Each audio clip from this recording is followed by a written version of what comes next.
సాగునీటి రంగం కేసీఆర్ గారు కేసీఆర్ అంటేనే కే అంటే కాలువలు, సి అంటే చెరువులు, ఆర్ అంటే రిజర్వాయర్లను చందాన సాగునీటి ప్రాజెక్టుల మీద మొత్తం మేము పెట్టిన ఖర్చు 1,76,000 కోట్లు. అందులో పెండింగ్ ప్రాజెక్టులు ఉండే. ఇక్కడ ఒక చాలా ఇంట్రెస్టింగ్ మాట మన ఉత్తమ్ కుమార్ రెడ్డి గారు లేచి శాసనసభలో అంటారు. ఇక్కడ ఒక చాలా ఇంట్రెస్టింగ్ మాట మన ఉత్తమ్ కుమార్ రెడ్డి గారు లేచి శాసనసభలో అంటారు, కాళేశ్వరం మీద మీరు 1,00,000 కోట్లు ఖర్చు పెట్టినామన్నారు, 80,000 90,000 ఖర్చు పెట్టినామన్నారు, 1,00,000 ఎకరాల కన్నా నీళ్ళు ఇచ్చిర్రా అంటారు. నేను వారికి గుర్తు చేస్తా ఉన్నా, మీరు మాకు అప్పచెప్పిపోయినాడు పాలమూరు జిల్లాలో, మా చంద్రశేఖర్ రెడ్డి గారు ఇక్కడే ఉన్నారు, పాలమూరు జిల్లాలో కల్వకుర్తి, నెట్టెంపాడు, భీమా మూడు కూడా పెండింగ్ ప్రాజెక్టులుగా ఉండేది, పూర్తి కాల. మాకు అప్పచెప్పినాడు దాదాపు 70% పనులు పూర్తయినట్టున్నాయి, లేదా 70% 65% పూర్తయింది. కానీ మా ప్రభుత్వం వచ్చిన తర్వాత చిత్తశుద్ధితో పెండింగ్ ప్రాజెక్టులను రన్నింగ్ ప్రాజెక్టుగా మార్చి ఒక 3,000 కోట్ల రూపాయలు ఖర్చు పెడితే ఇవాళ ఒక్క పాలమూరు జిల్లాలో ఆ మిగిలిన పనులు పూర్తి చేస్తే ఒక్క పాలమూరు జిల్లాలో దాదాపు కొత్తగా 6 లక్షల ఎకరాలకు నీళ్ళు ఇచ్చింది మా ప్రభుత్వం. రేపటి రోజు నన్ను ఎందుకు చెప్తా ఉన్నా ఈ మాట అంటే, ఇప్పుడు మేము కాళేశ్వరం మొత్తం సిస్టమ్ అంతా బిల్డ్ చేసినాం. ఎక్కడ హెడ్ ఉంది, ఎక్కడ టెయిల్ ఉంది మీకు తెలుసు. కాళేశ్వరం మేడిగడ్డ నుంచి మొదలు పెడితే ఇక్కడ కొండపోచమ్మ సాగర్ దాకా మొత్తంగా ప్రాజెక్టు మరి పూర్తి స్థాయిలో నిర్మాణం చేసినాం. మొత్తం ఈ 10 ఏళ్లలో 204 టీఎంసీల రిజర్వాయర్లు, అటు పాలమూరు రంగారెడ్డి, సీతారామ, కాళేశ్వరం మూడు కలిపితే 204 టీఎంసీల రిజర్వాయర్ల ఏర్పాటు చేసింది మా ప్రభుత్వం. 204 టీఎంసీలు అంటే ప్రజలకు ఒక అవగాహన ఉండాలి కాబట్టి మీరందరూ హుస్సేన్ సాగర్ చూసే ఉంటారు. హుస్సేన్ సాగర్ యొక్క కెపాసిటీ 1 టీఎంసీ, అంటే 204 హుస్సేన్ సాగర్లను ఇవాళ ఏర్పాటు చేసి ఎక్కడికక్కడ నదులు కిందున్నాయి, నేల పైనుంది, ఎట్లొస్తాయి నీళ్లు అనే వాళ్ళకి సమాధానం చెప్తూ ప్రపంచంలోనే అతిపెద్ద లిఫ్ట్ ఇరిగేషన్ ప్రాజెక్టులు కడుతూ అద్భుతంగా ఈరోజు మొత్తం ఇన్ఫ్రాస్ట్రక్చర్ అంతా వడ్డిచ్చిన విస్తరిలాగా ఇలా వాళ్ళ చేతిలో పెట్టినాం. మరి ఈ వడ్డిచ్చిన విస్తారికి మీరు చేయాల్సిందల్లా ఒకటే, దానికి మీరు కాలువలు ఏర్పాటు చేస్తే బ్రహ్మాండంగా పూర్తి స్థాయిలో ఒక నూతనంగా మేము తీసుకున్న ఈ ప్రాజెక్టులతో 50 లక్షల ఎకరాలకు సాగునీళ్లు, ఆయకట్టు స్థిరీకరణ అంటే స్టెబిలైజేషన్ ఆఫ్ ది ఎగ్జిస్టింగ్ ఆయకట్టు. మా ప్రశాంత్ రెడ్డి గారు ఇక్కడే ఉన్నారు. ప్రశాంత్ రెడ్డి గారి జిల్లాలో పక్కనే ఉండే ఆదిలాబాద్ జిల్లా, ప్రశాంత్ రెడ్డి గారు నిజామాబాద్ జిల్లా మధ్యలోనే పోచంపాడు ప్రాజెక్టు, ఎస్ఆర్ఎస్పి ప్రాజెక్టు ఉంటుంది. ఆ ఎస్ఆర్ఎస్పి పైన మహారాష్ట్ర వరుస బ్యారేజీలు కట్టిన తర్వాత ఎస్ఆర్ఎస్పిలోకి నీళ్లు రాకుండా నీళ్లు ఇంకిపోయి గోదావరి ఎండిపోయే పరిస్థితి. ఇవాళ కేసీఆర్ గారి భగీరథ ప్రయత్నంతో కాళేశ్వరం నుంచి నీళ్లు రివర్స్ పంపింగ్ ద్వారా ఒక 1,000 కోట్ల రూపాయలు చేస్తే ఆయకట్టు మొత్తం ఎస్ఆర్ఎస్పి ఆయకట్టు స్థిరీకరించబడి ఇవాళ టెయిలెండ్, కోదాడ, తుంగతుర్తి, సూర్యాపేట, డోర్నకల్లు, మహబూబాబాదు, మా పాలకుర్తి, దయాకర్రావు గారు కూడా ఇక్కడే ఉన్నారు, వారందరికీ నీళ్ళు ఇచ్చిన ప్రాజెక్టు కాళేశ్వరం. అట్లాంటి కాళేశ్వరం ప్రాజెక్టును కూడా బట్టగాల్చి మీదేసేటట్టు ఒక బరాజులో ఏదో అయితే, అంత పెద్ద కాళేశ్వరం ప్రాజెక్టులో ఒక్క బరాజులో చిన్న నిర్మాణ లోపం ఉంటే ప్రాజెక్టు మొత్తమే లోపభూయిష్టం అన్నట్టు చూపెట్టే ప్రయత్నం ఏదైతే చేసినారో అది శుద్ధ తప్పు. నేను అందుకే అంటా ఉన్నా, నూతనంగా 50 లక్షల ఎకరాలకు సాగునీళ్లు, ఆయకట్టు స్థిరీకరణ చేయడంతో పాటు వాళ్ళు గనక ఇప్పుడు కాలువలు కట్టుకుంటే, ఈ ప్రభుత్వం ఈ రాబోయే 3 ఏళ్లలో కాలువలు కడితే 30 లక్షల ఎకరాలకు అదనంగా సాగునీరిచ్చి స్థిరీకరించవచ్చు అనే మాట నేను రాష్ట్ర ప్రజలందరికీ కూడా ఈ ప్రజెంటేషన్ ద్వారా, ఈ నివేదిక ద్వారా నేను మీకు విజ్ఞప్తి చేస్తా ఉన్నా. ఇక్కడ అన్నింటికన్నా ముఖ్యమైన మాట, ఎందుకు పెరిగినాయి పంప్ సెట్లు అని మన ముఖ్యమంత్రి గారు అంటాడు అసెంబ్లీలో. ఎందుకు పెరిగినాయి? ఉచిత కరెంట్ ఒక దిక్కు, భారతదేశంలోనే అత్యధికంగా భూగర్భ జలాలు పెంచిన ఘనత మా ప్రభుత్వానిది, కేసీఆర్ గారి ప్రభుత్వానిది.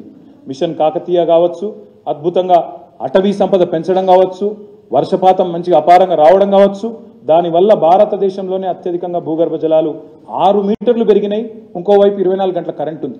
కాబట్టి రైతులు సహజంగానే యాడికెళ్ళో నీళ్లు తెచ్చుకోకుండా తమ పొలంలో తాము మంచిగా బోరేసుకొని, బోరు మందం ఖర్చు పెట్టుకొని, ఫ్రీగా కరెంటు, ఫ్రీగా పెట్టుబడి, ఫ్రీగా ధీమాగా వ్యవసాయం చేసుకునే పరిస్థితి ఉన్నప్పుడు తప్పకుండా 18 లక్షలు 19 లక్షల పంపు సెట్లు 27 లక్షలు అవుతాయి. తప్పేమున్నదల్లా? మీ హయాంలో మీరు కాలువల మీద పోయి మోటార్లను, వైర్లు కోసి మోటార్లను ఆనాడు మా ఎస్ఆర్ఎస్పి కాలువల మీద, కాకతీయ కాలువల మీద తన్ని పారేసేది. ఆనాడు రైతులు విద్యుత్ చౌర్యం చేస్తున్నారని చెప్పి మోటార్లు ఎత్తుకపోయి పోలీస్ స్టేషన్లలో పెట్టేది కాంగ్రెస్ ప్రభుత్వం. మేము ఆ తప్పు చేయలేదు. సమృద్ధిగా బ్రహ్మాండంగా నీళ్ళు ఇచ్చినాం. నీళ్ళు ఇవ్వడంతో పాటు అన్నింటికన్నా ముఖ్యం ఈ పని చేసినాం. ఈ ప్రాజెక్టుల మీద పెట్టిన ఖర్చు కేవలం సాగునీటి మీద పెట్టిన ఖర్చే కాదు. హైదరాబాద్ లాంటి మహానగరం, రాబోయే 50 ఏళ్ల పాటు డోకా లేకుండా ఇటు సుంకిశాల నుంచి అటు గోదావరి నుంచి కృష్ణా నీళ్లు గోదావరి నీళ్లు బ్రహ్మాండమైన తాగునీరు హైదరాబాద్కు కానీ రాష్ట్రంలోని ప్రతి పట్టణానికి కానీ ప్రతి పల్లెకు కానీ వాటర్ సెక్యూరిటీ ఇచ్చిన ప్రభుత్వం తెలంగాణ ప్రభుత్వం. దానికి ఎట్లా వెలగడతారు మీరు? ఒక మహిళకు కిలోమీటర్లు పోయి నడుచుకునే అవసరం లేకుండా, ట్యాంకర్ల దగ్గర యుద్ధాలు చేసే అవసరం లేకుండా తమ ఇంటిలో పెట్టిన నల్లాకు ఆ ఇచ్చిన ధీమాకు ఎట్లా వెలగడతారా సంపదకని చెప్పి కూడా నేను అడుగుతా ఉన్నా. ఇంకొక మాట కూడా మీకు చెప్పాలి. ఇక్కడ చెక్ డ్యామ్లు మీ జీవితంలో నేను ఆలోచన చేయలేదు.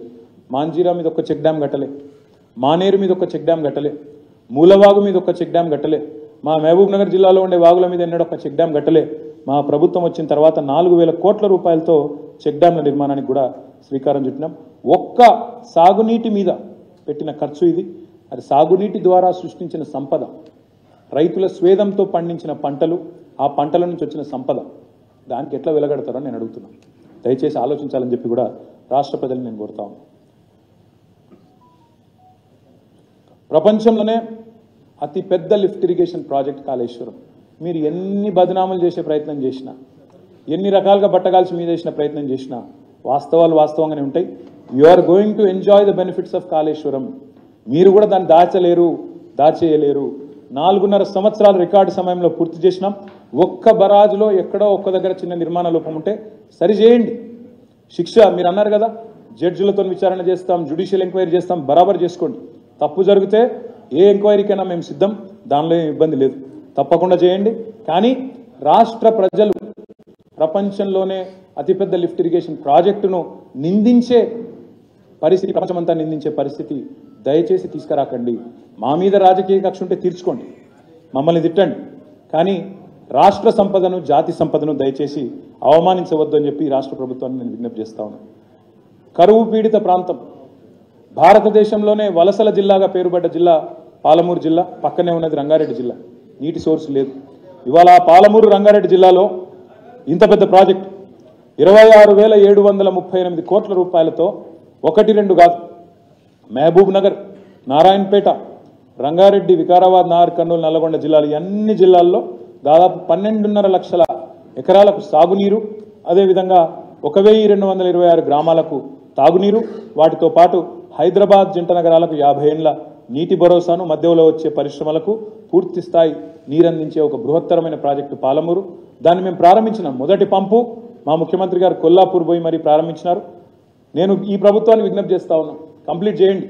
చేసి రంగారెడ్డికి మేము ఆల్రెడీ 90% పనులు పూర్తి చేసినాం. మీరు మిగతా 10% పూర్తి చేయండి, ఖర్చు పెట్టండి, కాలువలు కట్టండి, రంగారెడ్డికి పాలమూరుకి నీళ్ళు ఇచ్చి ఆ నీళ్లు మీరు నెత్తిమీద జల్లుకొని మేమే చేసినామని చెప్పుకోండి, మాకు అభ్యంతరం లేదు. కానీ ప్రాజెక్టులను బదనాం చేయకండి.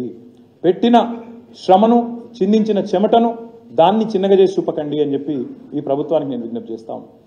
సీతారామ ప్రాజెక్టు ఖమ్మం జిల్లాలో దాదాపు 10 లక్షల ఎకరాలకు నీళ్ళు ఇచ్చే ప్రాజెక్టు 8,827 కోట్లు ఖర్చు పెట్టినాం. ఖమ్మం మొత్తం సస్యశ్యామలం చేయొచ్చు. కృష్ణలో, గోదావరిలో రెండింట్లో కొంత వాటా ఉండే ఖమ్మం జిల్లాలో ఈ సీతారామ ద్వారా అటు కృష్ణా ఆయకట్టు స్థిరీకరించబడుతుంది, ఇటు గోదావరి నీళ్లు కూడా సంపూర్ణంగా వచ్చి మొత్తం 10 కాన్స్టిట్యున్సీలు ఉంటే ఖమ్మంలో 10 లక్షల ఎకరాలకు నీళ్ళు ఇచ్చే ప్రాజెక్టు, అద్భుతమైన ప్రాజెక్టు.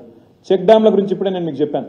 ఈ చెక్ డ్యాంలు కట్టడం వల్ల కూడా మిషన్ కాకతీయాల చెరువులు బాగు చేయడం, ఈ చెక్ డ్యాంలు కట్టడం వల్ల కూడా భూగర్భ జలాలు 6 మీటర్లు పెరిగినాయి. దానికోసం మేము పెట్టిన ఖర్చు 2,314 కోట్లు. మిషన్ కాకతీయలో 21,634 చెరువులను బాగా చేసినాం, 5,465 కోట్లు ఖర్చు పెట్టినాం, 10 లక్షల ఎకరాల ఆయకట్టును స్థిరీకరించినాం. ఒక చెరువు కింద ప్రతి ఊర్లో 100,000 ఎకరాల ఆయకట్టు ఉంటుంది. దాన్ని స్థిరీకరించినాం. ఆ రైతుల్లో భరోసా నింపినాం కాబట్టి ఒకవైపు గ్రౌండ్ వాటర్ పెరిగింది, ఇంకోవైపు వ్యవసాయ విస్తరణ జరిగింది. కల్వకుర్తి, నెట్టెంపాడు, భీమా లాంటి పెండింగ్ ప్రాజెక్టులు ఎన్నో పూర్తి చేసినాం. చెనాక, కొరాటా ఇవాళ ట్రయల్ రన్కు తీసుకొచ్చినాం. మా వేములవాడ నియోజకవర్గంలో ఇవాళ లక్ష్మణనరసింహరావు గారు ఇక్కడే ఉన్నారు. వేములవాడ నియోజకవర్గంలో మల్కపేట రిజర్వాయర్ ట్రయల్ రన్ చేసి పెట్టినాం. అదేవిధంగా పక్కనే ఉండే హుస్నాబాద్లో గౌరవెల్లి ట్రయల్ రన్ కూడా చేసి పెట్టినాం. మీరు పోండి, అధికారికంగా ప్రారంభోత్సవం చేసుకోండి, బ్రహ్మాండంగా నెత్తి మీద నీళ్లు చల్లుకోండి, చెప్పుకోండి, మేమే చేసినామని చెప్పుకోండి, మాకు అభ్యంతరం లేదు.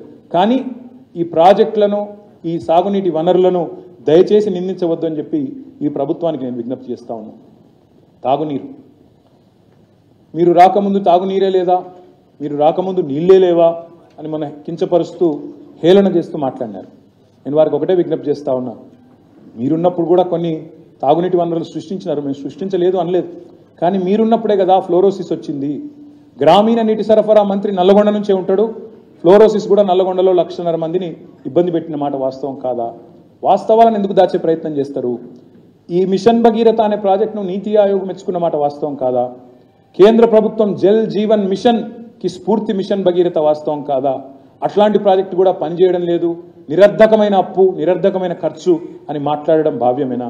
ఇవాళ రాష్ట్రంలోని ఏ మారుమూల తాండా కానీ, ఏ మారుమూల గూడానికి కానీ పోతే అక్కడ ఉండే ఆడబిడ్డలను, అడవి బిడ్డలను అడిగితే మీకు తెలుస్తుంది మిషన్ భగీరథ గొప్పతనం. దయచేసి అర్థం చేసుకోండి. మిషన్ భగీరథ వల్ల కాదా? మంచం బట్టిన మన్యం అనే వార్తలు మాయమైనాయి అంటే మిషన్ భగీరథ పుణ్యం కాదా? ఏజెన్సీలో అంటురోగాలు అనే మాట మాయమైందంటే మిషన్ భగీరథ పుణ్యం కాదా? వాటర్ బాండ్ డిసీజెసే 80% ఉంటాయి. ఆ వాటర్ బాండ్ డిసీజెస్ అన్నీ పోయినాయంటే, అవుట్ ఆఫ్ పాకెట్ ఎక్స్పెండిచర్ తగ్గింది ప్రజలకు అంటే దానికి కారణం ఈ 37,000 కోట్ల రూపాయలతో చేపట్టిన మిషన్ భగీరథ కాదా? మిషన్ భగీరథలో మేము చేసిన ఇన్వెస్ట్మెంట్ ద్వారా ఇవాళ 58 లక్షల ఇండ్లకు నల్లాల ద్వారా నీళ్ళు ఇస్తా ఉన్నాం. 19,233 ట్యాంకులు కట్టినాం గ్రామాల్లో. ఇవి కాదంటారా మీరు? కనబడతలేవా? ఇవాళ ఎక్కడ పోయినా మిషన్ భగీరథ ట్యాంకులు కనబడతాయి. మీరు చూస్తే 1,25,000 కిలోమీటర్ల పైప్ లైన్లు వేసినాం. భూమిని 3 సార్లు చుట్టొచ్చేన్ని పైప్ లైన్ 1,25,000 కిలోమీటర్ల పైప్ లైన్లు వేసినాం. 1,255 సర్వీస్ రిజర్వాయర్లు నిర్మాణం చేసినాం. 54 వాటర్ ట్రీట్మెంట్ ప్లాంట్స్ నిర్మాణం చేసినాం. ఇది రాష్ట్ర ప్రజలకు తరగని సంపద కాదా? రాబోయే 30-35 ఏళ్ళు నిర్విఘ్నంగా ఇంటింటికి నీళ్ళిచ్చే ప్రాజెక్టును కూడా నిందిస్తారా అని చెప్పి నేను అడుగుతా ఉన్నాను. ఫ్లోరైడ్ నల్లగొండ లాంటి జిల్లాలో సరే ఇవాళ మాకు అక్కడ ఒకటే సీట్ రావచ్చు, కానీ వాస్తవాలే కదా. ఇది మిషన్ భగీరథ పుణ్యం కాదా? ట్రీట్మెంట్ ప్లాంట్లు, పంప్ హౌస్ చిరస్మరణీయమైన ఆస్తులు కావా? దీన్ని కూడా తప్పుపడతారా? దీనికి కూడా